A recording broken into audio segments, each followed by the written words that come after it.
యాదాద్రి భువనగిరి జిల్లా రామన్నపేట మండల కేంద్రంలోని పోరాటాల పార్టీ బడుగు బలహీన వర్గాల ఆశాజ్యోతి పేద ప్రజలకు అండగా ఉండే సిపిఎం పార్టీ భువనగిరి పార్లమెంట్ అభ్యర్థి జహంగీర్ ను అధిక మెజారిటీతో గెలిపించాలని భారీ రోడ్ షో నిర్వహించారు।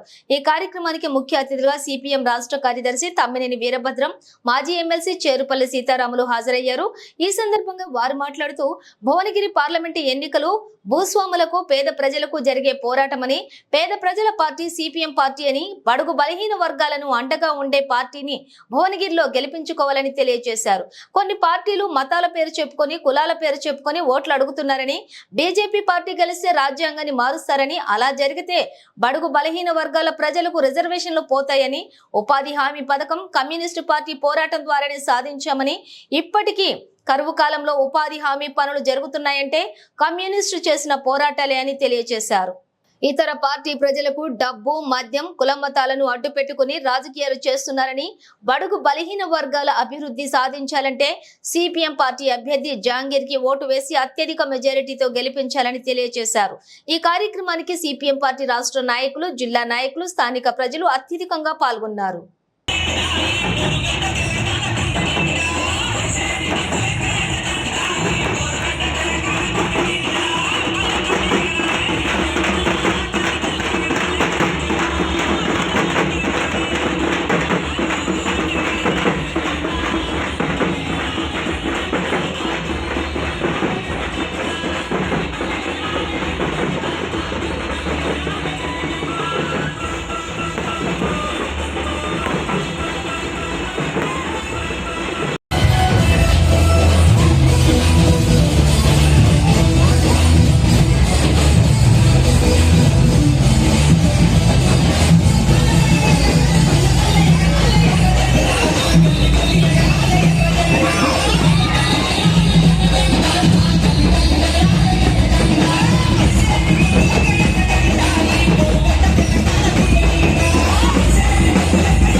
చీఫ్ గెస్ట్ మన సిపిఎం పార్టీ రాష్ట్ర కార్యదర్శి తమ్మినేని వీరభద్రం గారు, మాజీ ఎమ్మెల్సీ కేంద్ర కమిటీ సభ్యులు సిపిఎం పార్టీ సీతారాములు గారు, మన ప్రియమైన నాయకుడు। ఇక్కడ కొన్ని పార్టీలు కనబడుతున్నాయి, బీఆర్ఎస్, కాంగ్రెస్, బీజేపీ, ఇంకా కొన్ని పార్టీలు. కానీ వాళ్ళ రాష్ట్రంలో జరుగుతున్న ఎన్నిక కాదు, రాష్ట్ర అధికారం కోసం జరుగుతున్న ఎన్నిక కాదు ఇది। దేశంలో అంటే ఢిల్లీలో ఎవరు ప్రధానమంత్రి కావాలి, మొత్తం భారతదేశాన్ని ఎవరు పరిపాలించాలి అనే ఎన్నిక ఇది। ఈ పరిపాలించాలి అనే దాంట్లో బీజేపీ మళ్ళీ పోటీ పడుతోంది। గత 2 సార్లుగా అంటే 10 సంవత్సరాలుగా బీజేపీ అధికారంలో ఉంది। బీజేపీని ఓడిస్తే తప్ప ఈ దేశం బాగుపడదు అని చెప్పి మిగతా 28 ప్రతిపక్ష పార్టీలు ఐక్యంగా ఎన్నికల్లో నిలబడుతున్నాయి। ఈ ఐక్య ప్రతిపక్షంలో భాగంగా సిపిఎం పార్టీ ఉంది అని చెప్పి మీ అందరికీ విజ్ఞప్తి చేస్తున్నాను।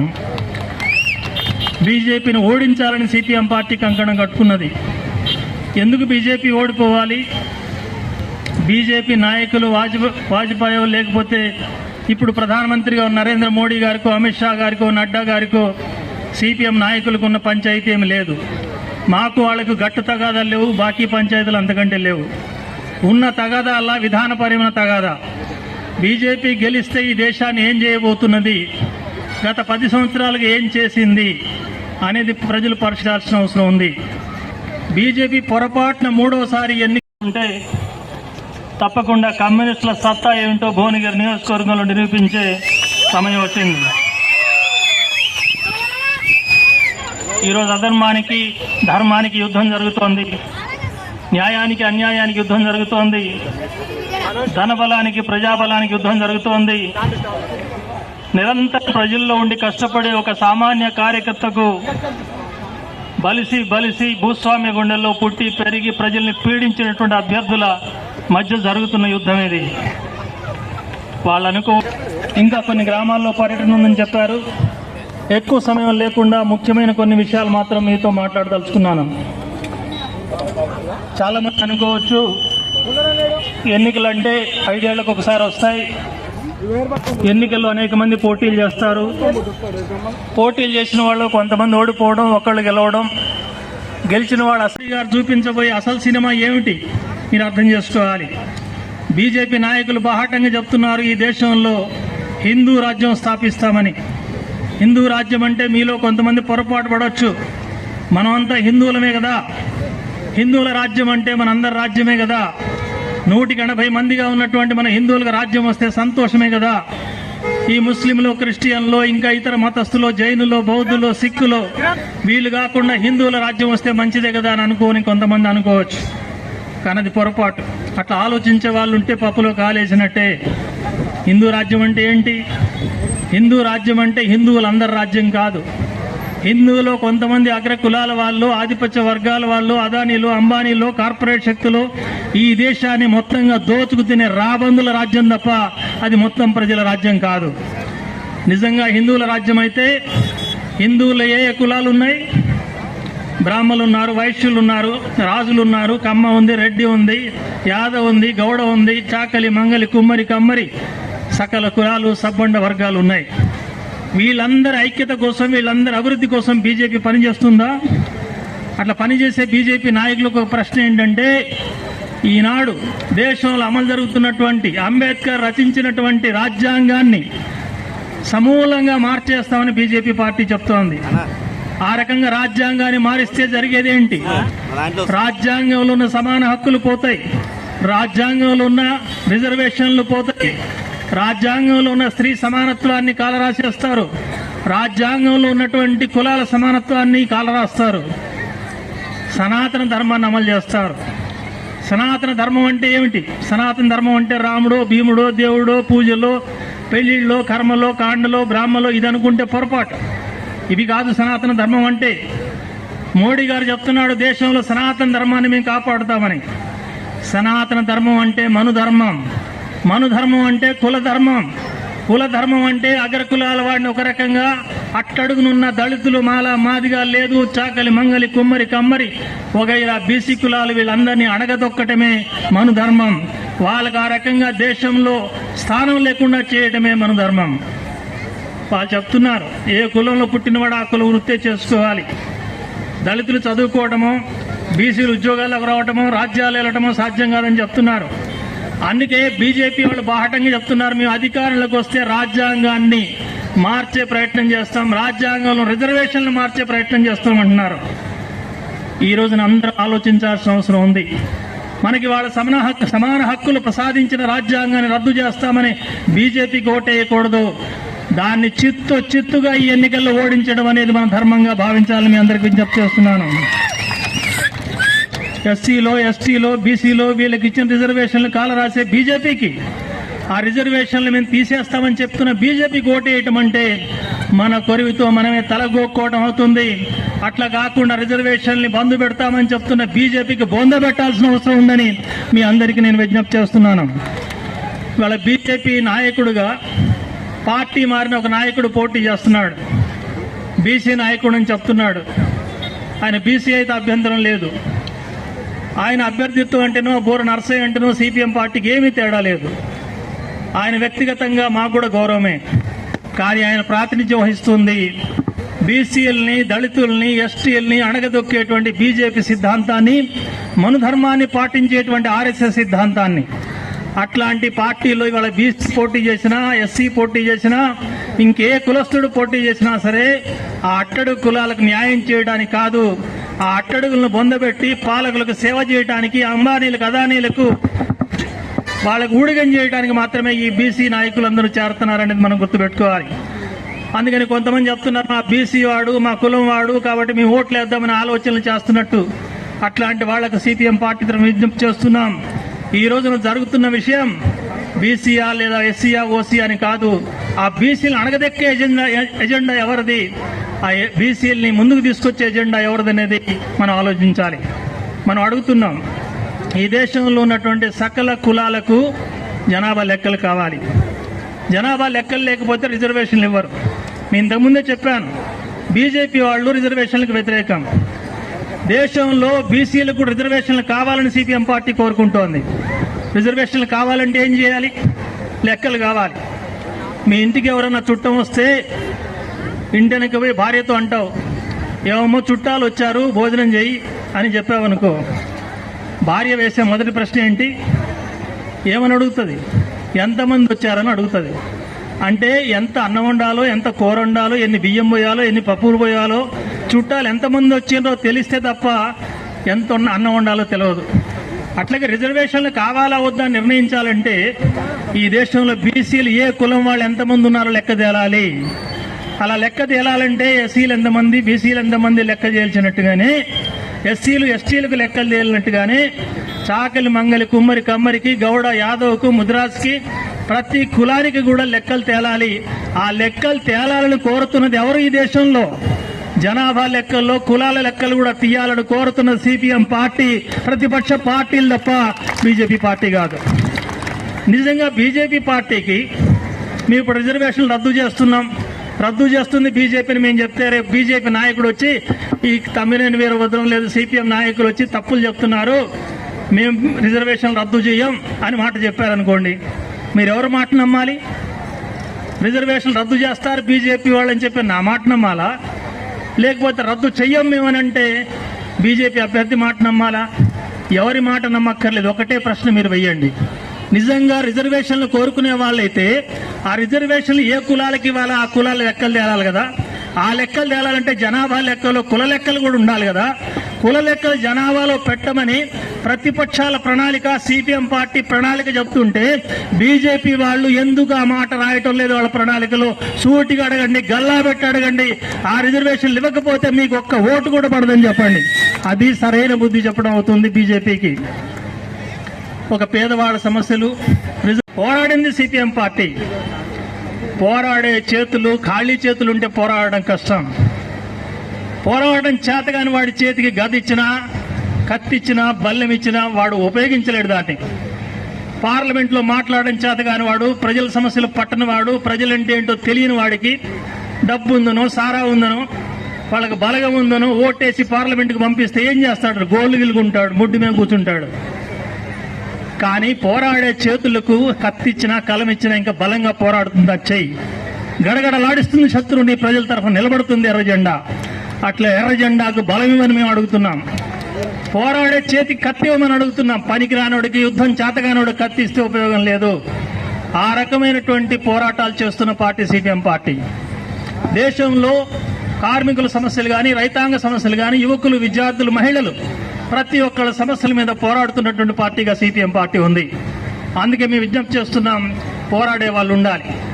చాలా మంది అంటున్నారు, ఇప్పుడు గతంలో 63 పార్లమెంట్ సీట్లు ఉన్నాయి సిపిఎం పార్టీకి. 63 పార్లమెంట్ సీట్లు ఉన్నప్పుడు ఏం చేసింది సిపిఎం పార్టీ?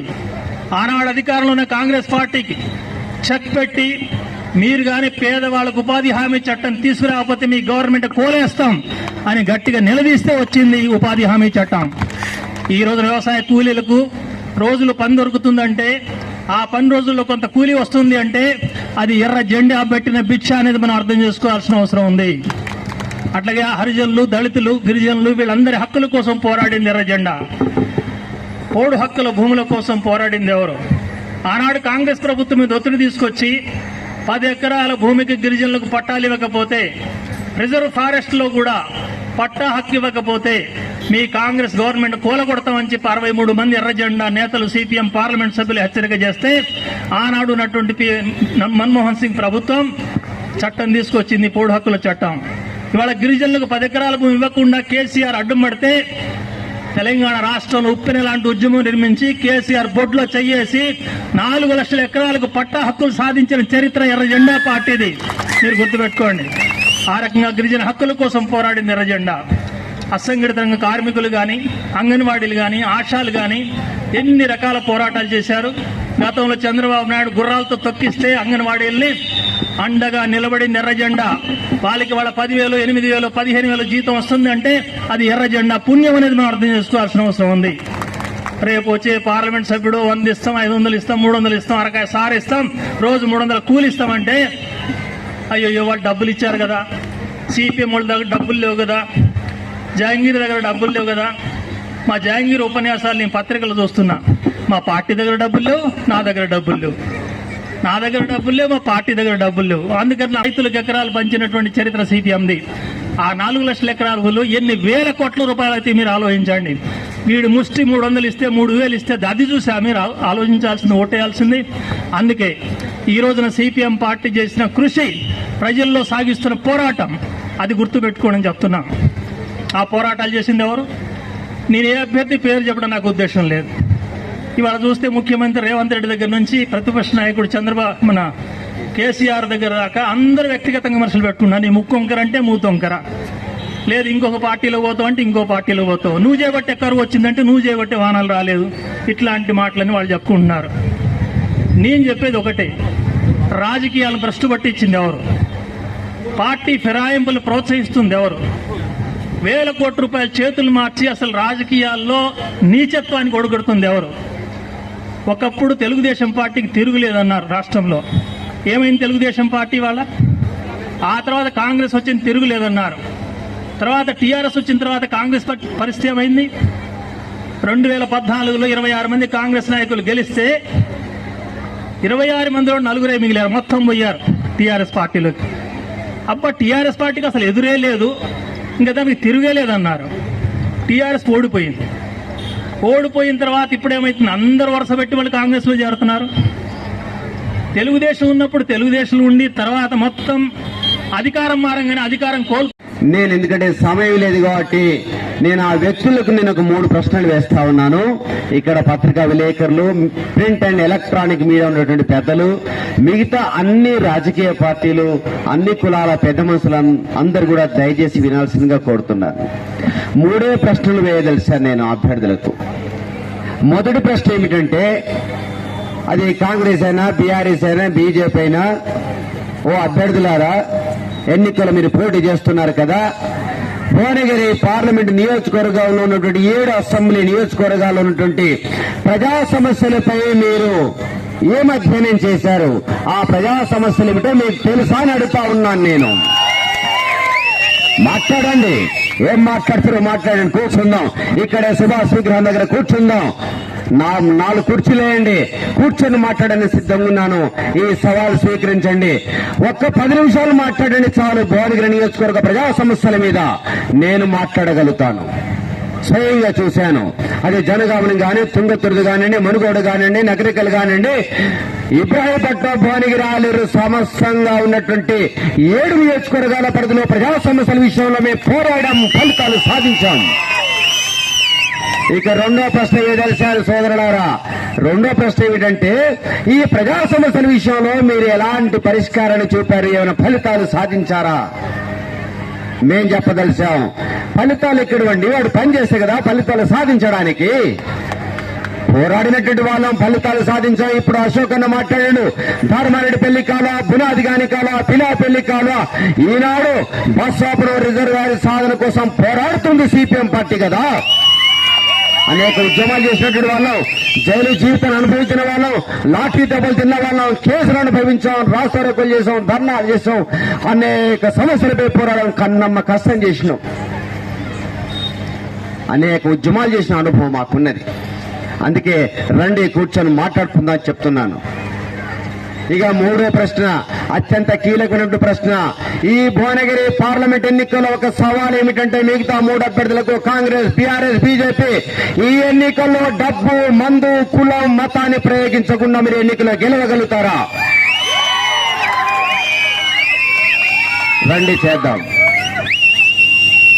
ఏమండి, ఎన్నికలంటే డబ్బేనా? డబ్బు సంచులుంటే ఎన్నికలు గెలవచ్చా? పేదవాడు రాజకీయాలు చేయకూడదా? కోటీశ్వరులు రాజకీయాలు చేయాలి, కోటీశ్వరుల చేతికి రాజ్యాన్ని అప్పచెప్పాలి, పేదవాడు ఒక కూలి బిడ్డ ఒక రైతు బిడ్డ రాజ్యాధికారులకు రాకూడదా? ఎంతకాలం ఉండి ఈ అణిచివేత? డబ్బేనా సర్వస్వం? అందుకే ఈ డబ్బు పాడు. కానీ ఎంత డబ్బు ఇస్తాడు వాడు? 500 మాట 1000, ఒకటి 1500. ఇంటికో 1 కోటి రూపాయలు ఇవ్వనండి వాడిని, ఇంటికో 1 కోటి రూపాయలు ఇస్తే వారికి ఇద్దాం ఓట్లు. అందుకే ఇట్లాంటి యంగేల మెచ్చుకలకు మనం ఆశపడేది లేదు. ప్రజలారా, ఈసారి చాలా చైతన్యవంతంగా ఆలోచన చేయాలి. నేను ఇప్పటికి సుమారు 210 గ్రామాలు తిరిగాను. అరే ఒక్కడు ఒక్కూరు తిరుగుతలేరు వాళ్ళు. ఆ టీఆర్ఎస్ ఎక్కడ బాయ్, బీజేపీ ఎక్కడ బాయ్, కాంగ్రెస్ వాళ్ళు ఎక్కడ బాయ్, ఊర్లు తిరుగుతలేరు వాళ్ళు. వాళ్ళు ఏమంటున్నారంటే, అరే కమ్యూనిస్టులు బాగా తిరుగుతున్నారందే. తిరగని మేము 3 రోజుల్లో మార్చేస్తామంటారు. ఏం మారుస్తారాడు? 3 రోజుల్లో మార్చేస్తామంటే పైసలు ఇస్తారా? అంటే పైసలు, ఒక గాడిదని కొనాలంటే కనీసం 10,000 కావాలండి. ఒక ఎద్దును కొనాలంటే 60 నుంచి 70,000 కావాలి. ఒక ఆవును కొనాలంటే కనీసం 40,000 కావాలి. అరే నా ఓటు 3,000 అరే నా ఓటు 2,000 అని చెప్పంటారు జనం అంతా కూడా. అందుకే ప్రజలారా, ఓటు అనేటువంటిది కన్న బిడ్డ లాంటిది. నా బిడ్డని నేను ఒక ఇంటికి ఇవ్వాల్సి వచ్చినప్పుడు ఎన్నిసార్లు ఆలోచిస్తా? ఆ ఇంటికి ఇస్తే వాడు సుఖంగా సాధగలుగుతాడా? ఆ కుటుంబం మంచిదేనా? చుట్టుపక్కల వాళ్ళందరినీ అడిగి కదా నేను నా బిడ్డని ఇచ్చేది. మరి ఓటు బిడ్డ లాంటిది కదా, కన్న బిడ్డ లాంటిది కదా ఓటు. అలాంటి ఓటును నమ్ముకుందామా? అందుకే దయచేసి మన ఓటు నమ్ముకోకూడదు. ఈ ప్రాంత ప్రజా సమస్యలకి పోరాడుతున్నటువంటి ఎర్ర జెండా మాత్రమే ఈ ప్రాంతంలో గెలవాల్సిన అవసరం ఉంది. గెలవడం అవసరంగా మారిందని చెప్పి చెప్తా ఉన్నా నేను. తెలంగాణ రాష్ట్రంలో ఒకే స్థానానికి పోటీ చేస్తున్నాం సిపిఎం పార్టీగా. ఆ ఒక్క స్థానం రామన్నపేటకు అవకాశం వచ్చింది. కాబట్టి రామన్నపేట మండల ప్రజలారా, మీ అందరికీ నేను చేతులతో నమస్కరిస్తున్నాను. దయచేసి నా విషయాల్లో రాజకీయాలు చూడకండి. అన్ని కులాల పెద్ద మనుషులకు చేతులతో నమస్కరిస్తున్నాను. 35 సంవత్సరాలుగా ప్రజా జీవితంలో ఉన్నాం. అనేక ఇబ్బందులు అధిగమించాం, అనేక కష్టాలు పడ్డాం. నిరంతరం జీవితం అంతా ప్రజా ఉద్యమాలకే ఖర్చు పెట్టాం. ఆలోచన చేయండి, ఎవరు గెలవాలి? ఎక్కడి కిరణ్ కుమార్ రెడ్డి అండి? ఎక్కడి కిరణ్ కుమార్ రెడ్డి? ఏ ప్రజా ఉద్యమాలు చేశాడు? ఏ ప్రజలతో సంబంధం ఉంది? ఏనాడు దెబ్బలు తిన్నావు? ఏనాడు ప్రజల కోసం మాట్లాడావు? ఒక్క పని చేసినటువంటి పరిస్థితి లేదు. నేను మొన్న శాలిగౌరవం పోతే ఏమండి కిరణ్ కుమార్ రెడ్డి ఎట్టుంటాడని అడిగాను నేను. అడిగితే వాళ్ళు అంటారు, అరే కనీసం ఇంటికి పోతే మంచినీళ్ళు కూడా ఇవ్వడండి వాడు అని అంటున్నారు. మంచినీళ్ళు కూడా ఇవ్వడు. రెండోది ఏంటంటే, ప్రజలతో మాట్లాడడం అంటే అసహ్యం. ప్రజలంటే చిన్న చులకనగా చూస్తున్నటువంటి వ్యక్తులు. అలాంటి వ్యక్తులనా మనం గెలిపించేది? ఇక ఒక ఆయన బీజేపీ నుంచి కలిసి టీఆర్ఎస్ ని కలిసి బీజేపీలోకి వచ్చాడు. ఆయన ఏమంటే నా గీత కార్మికుల గురించి మాట్లాడుతున్నాడు ఆయన ఎల్బీ నగర్ మీటింగ్ లో. ఏమండి బూర నరసయ్య గారు, ఏనాడైనా నా కళ్ళ గీత కార్మికుడు తాటి చెట్టు మీద కింద పడతాను ఏనాడైనా పరామర్శించావా నా గీత కార్మికుల్ని? ఏనాడైనా నా కళ్ళు గీత కార్మికులు ఎక్స్గ్రేషియా కోసం మాట్లాడారా? ఏనాడైనా నా కళ్ళు గీత కార్మికులు సమస్యల కోసం పార్లమెంటులో మాట్లాడినట్టు ముఖమానేది? ఏనాడైనా నా కళ్ళు గీత కార్మికుల సమస్యల కోసం నువ్వు ఇందిరాపరద ఒక ధర్నానే చేసావా? నా కళ్ళు గీత కార్మిక సంఘం చేసింది, మా ధర్మభిక్షం గారు చేశారు, యోధానియోధులు మా మహానుభావులందరూ చేశారు. కళ్ళు గీత కార్మికుల సమస్యల కోసం పోరాడారు. మాట్లాడే హక్కు లేదని చెప్తా ఉన్నాను నేను మీకు. అందుకే ఎన్నికలంటే ఓట్లు, ఎన్నికలంటే మందు, ఎన్నికలంటే మతం, ఎన్నికలంటే కులమేనా? నిజాయితీగా ఓట్లు అడిగే ప్రశ్నే లేదా? అందుకే ప్రజలారా, ఈ ఎన్నికల్లో ఆలోచన చేయండి. ఈ ఎన్నికల్లో మనం ఆలోచన చేయకుంటే మన భవిష్యత్తు అంతా గందరగోళం అవుతుంది. అందుకే డాక్టర్ బిఆర్ అంబేద్కర్ మహానుభావుడు ఒక మాట చెప్పాడు, ఓ నా ప్రజలారా, మీ అందరికి నేను ఓటని ఆయుధారి అవకాశం ఏమిటంటే 3 సార్లు భువనగిరి పార్లమెంట్కి ఎన్నికలు జరిగితే 2 సార్లు కోమటిరెడ్డి వెంకరెడ్డి గారు, కోమటిరెడ్డి రాజగోపాల్ గారు గెలిచారు కదా. ఎన్నిసార్లు వచ్చారని మన భువనగిరి, మన రామన్నపేటకు ఏరియా ఆసుపత్రి బోర్డు పెట్టారు. ఏరియా ఆసుపత్రి అని చెప్పని. ఏరియా ఆసుపత్రి అంటే 100 పడకలు ఉండాలి కదా. ఎన్ని పడకలు ఉన్నాయండి? కోమటిరెడ్డి వెంకరెడ్డి గారు ఆలోచన చేయండి. బూర నరసయ్య గారిని గెలిపించాం కదా. ఎన్నిసార్లు వచ్చాడు మన రామన్నపేటకు? 15 సంవత్సరాల కాలంలో మంది ముఖం చూపించినటువంటి మీకు ఓటు అడిగే హక్కు ఉందని చెప్పి చెప్తున్నాను. అందుకే ఈ 4వసారి ఎన్నికల్లో సిపిఎంకి అవకాశం అని చెప్పి కోరుతున్నాను. సిపిఎం పార్టీకి అవకాశం ఇవ్వండి. ఈ ప్రాంత సమస్యలు తెలిసిన వాడిని. నేను ఒక్క విషయం చెప్పదలిచాను. మూసీ పరివాహక ప్రాంత ప్రజా సమస్యలపై పోరాడతాను. గోదావరి జలాలే సాధనగా పోరాడతాను. గోదావరి జలాలు తెప్పిస్తాను. నేను ఒక్కసారి అవకాశం ఇవ్వండి నాకు. అలాగే రావణిపేట నియోజకవర్గ పునరుద్ధరణ కోసం ఢిల్లీలో పార్లమెంటులో కింద కూసైనా నిరసన చేసైనా మళ్ళీ రావణిపేట నియోజకవర్గాన్ని పునరుద్ధరణ చేయడానికి నేను సిద్ధంగా ఉన్నాను. అందుకే సాగునీరు, త్రాగునీరు, విద్య, వైద్యం, రహదారులు, కాలుష్యం కావచ్చు, ఏ రకమైన సమస్యల కోసమైనా పోరాడడానికి సిద్ధంగా ఉన్నటువంటి నాయకులు మేము. నా గుర్తు సూర్యీకరణ నక్షత్రం గుర్తు. ఈ గుర్తు ఎంత పవిత్రమైన గుర్తో తెలుసా?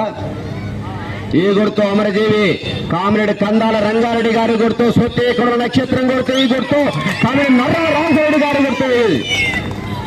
మా అమ్మ చాకలి ఐలమ్మ గారి గుర్తు కదా ఈ గుర్తు, సూర్యీకరణ నక్షత్రం గుర్తు. మా అన్న దొడ్డి కొమరే గారు పెట్టినటువంటి గుర్తు కదా సూర్యీకరణ నక్షత్రం గుర్తు. యోధాను యోధులు పోటీ చేసి గెలిచినటువంటి గుర్తుపై నేను పోటీ చేస్తున్నాను. ప్రజలారా మీరందరూ ఆలోచన చేయండి. సూర్యీకరణ నక్షత్రం గుర్తుపై అందరం కూడా ఓటు వేద్దాం. ఈ ఎన్నికల్లో ఒకసారి సిపిఎంకి అవకాశం ఇచ్చి చూడండి. భువనగిరి ప్రాంత సమస్యలపై పోరాడతాం. అందుకే ఒక్కసారి నాతో పాటు గొంతు కప్పి నినాదాలు ఇవ్వండి. మన ఒట్టు సుత్తి కొడవలి నక్షత్రం గుర్తుకే. ఓడించండి ఊసరవెలిలాగా రంగులు మార్చే రాజకీయ నాయకులను. ఓడించండి అన్నదమ్ముల్లాగా కలిసి ఉంటున్నటువంటి ప్రజల మధ్యన కులాల పేరుతో, మతాల పేరుతో తగాదాలు పెడుతున్న మతం మాజులను. మన ఒట్టు సూర్తి కొడవలి నక్షత్రం గుర్తుకే. ధన్యవాదాలు ప్రజలారా, ధన్యవాదాలు.